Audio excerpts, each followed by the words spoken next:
The previous videos have showed you various aspects of the order entry program. Now we're going to bring those all together to follow an order scenario from end to end. And the situation is that a customer has called up on the phone and wants to place an order. So we would start with something like, give me your first and last name. We'll just start with last name. So we're going to search for the customer whose last name is Snarf. And we didn't find one, so we're going to create a new customer. Wrong button. There's the new customer. And so we'll type them in here. This is going to be Fred Snarf. And he lives at 101 Funny Street. And we'll type in the zip code. And the feature to guess city and state from the zip code is enabled here, so that comes up. That may or may not be the case for your business, so you'll need to check. Then you need at least one phone number. And you also, of course, enter the type. We're going to go ahead and enter this guy's email address. We always suggest that you get an email address for all of your customers because it's a cheap and reliable way to keep in contact with them. So after we've filled in the new customer fields, we're adding our customer button. Address validation failed, which is fine. We're going to go ahead and in this case we're going to bypass the address validation error. You want to be very careful about doing this. The address validation comes from the post office, so is 99% of the time is accurate. We'll just bypass it here for our test situation. Going to get this message. We're going to go ahead and switch to the new customer.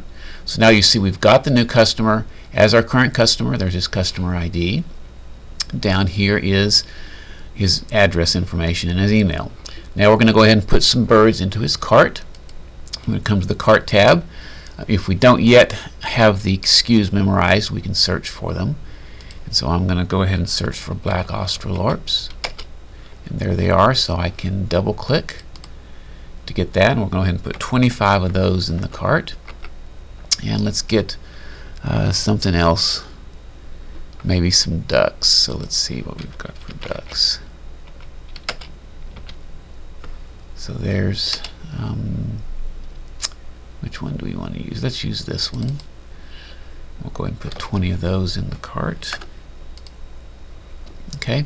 As we go along, if you watch out up here at the top, it'll give you a summary of what's going on. So far you have one order. This is the order total including shipping. Now what's going to happen is this is a single order because we're shipping on the same date. If we wanted to change one of these to a different date, well, that one we can't. So let's try this one. Can't change that one either. If one of these was on a different date, then you would have two orders up here because orders on different dates can't be in the same order.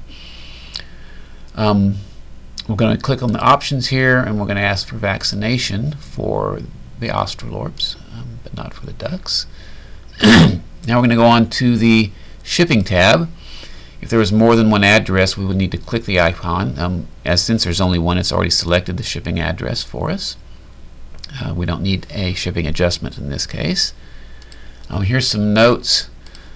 We're going to say, please ID the black Australorps. And that's a pack slip note. Here is an order note.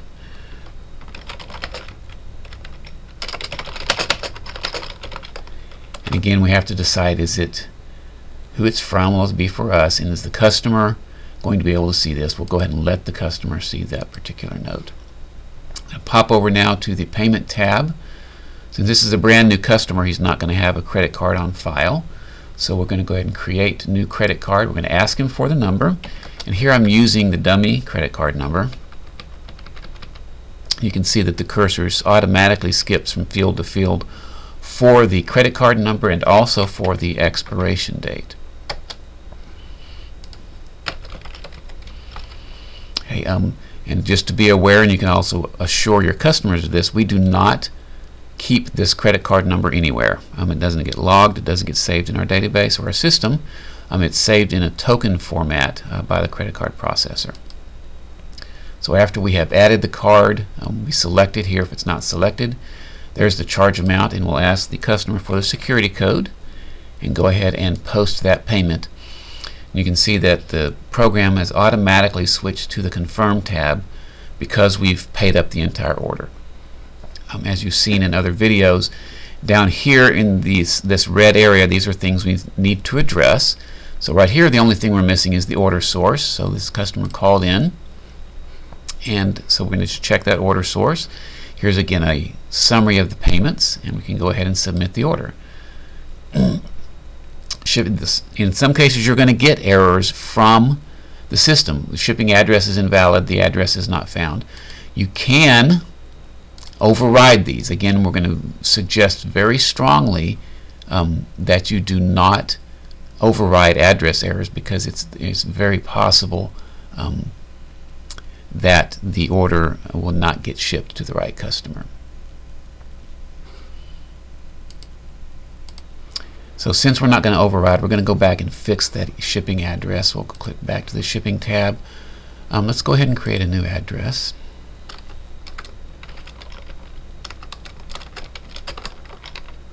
We'll use an address that I know is valid.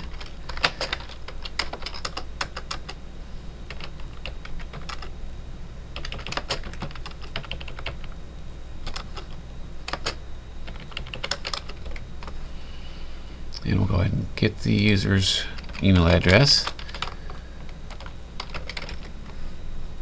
Whoops, that's not email. We already have his email address. Alright. Alright, so here's our new address that's going to be valid, so we can ship there. Then we'll go back to Confirmation tab and try again.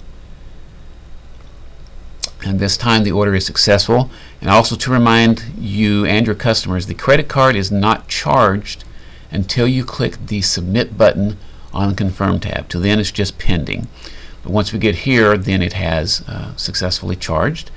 You're taken to the All Orders tab, and it shows, this is a tab that shows various ways to look at orders. The default is orders placed today, and here you can see that at the top of the order. And you can double click on this and be taken to the Customer Orders tab, which is covered in detail in a different video. That's all for this video, and thanks for watching.